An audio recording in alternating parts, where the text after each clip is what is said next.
కళ్ళ నిండా కుళ్ళుతో నిన్ను చూసే వాళ్ళకి నీ కష్టంతో పనిలేదు. మనసు నిండా ప్రేమతో నిన్ను చూసే వాళ్ళకి నీ లోపాలతో పనిలేదు. కడుపు నిండా ద్వేషంతో నిన్ను చూసే వాళ్ళకి నీ మంచితనంతో పనిలేదు. గుండె నిండా అభిమానంతో నిన్ను చూసే వాళ్ళకి నీ తప్పొప్పులతో పనిలేదు. రక్తం నిండా కోపంతో నిన్ను చూసే వాళ్ళకి నీ పశ్చాత్తాపంతో పనిలేదు. వీళ్లే కాదు, నీ చుట్టూ ఉన్న ఇంకో 100 మంది నిన్ను 100 రకాలుగా చూడొచ్చు. వాళ్ళందరూ వాళ్ల లోపల ఉన్న ఎమోషన్తోనే నిన్ను చూస్తారు. నిన్ను నిన్నుగా చూడగలిగేది ఆ పైవాడి తర్వాత నువ్వు మాత్రమే.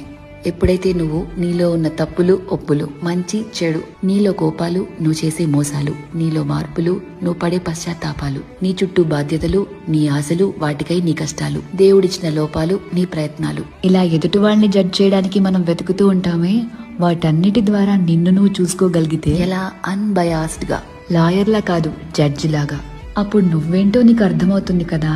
అదే సెల్ఫ్ అవేర్నెస్ అంటే. సెల్ఫ్ అవేర్నెస్ నీకు చాలా ప్రశాంతతనిస్తుంది. ర్యాండమ్ గా ఎవరిని ఏమీ అనలేవు, ఎందుకంటే నీకు తెలుసు ఎవరి తుఫాన్లు వాళ్లకుంటాయి లోపల అని. ఒకరిని జడ్జ్ చేయటం చాలా ఈజీ అబ్బా, కానీ నిన్ను నువ్వు జడ్జ్ చేసుకోగలిగితే personal growth, peace of mind అన్నీ దొరుకుతాయి. అందుకే నిన్ను నువ్వు తెలుసుకుంటూ ఉండు, బాగుంటుంది. కళ్ళ నిండా కుళ్ళుతో నిన్ను చూసే వాళ్ళకి నీ కష్టంతో పనిలేదు. మనసు నిండా ప్రేమతో నిన్ను చూసే వాళ్ళకి నీ లోపాలతో పనిలేదు. కడుపు నిండా ద్వేషంతో నిన్ను చూసే వాళ్ళకి నీ మంచితనంతో పనిలేదు. గుండె నిండా అభిమానంతో నిన్ను చూసే వాళ్ళకి నీ తప్పొప్పులతో పనిలేదు. రక్తం నిండా కోపంతో నిన్ను చూసే వాళ్ళకి నీ పశ్చాత్తాపంతో పనిలేదు.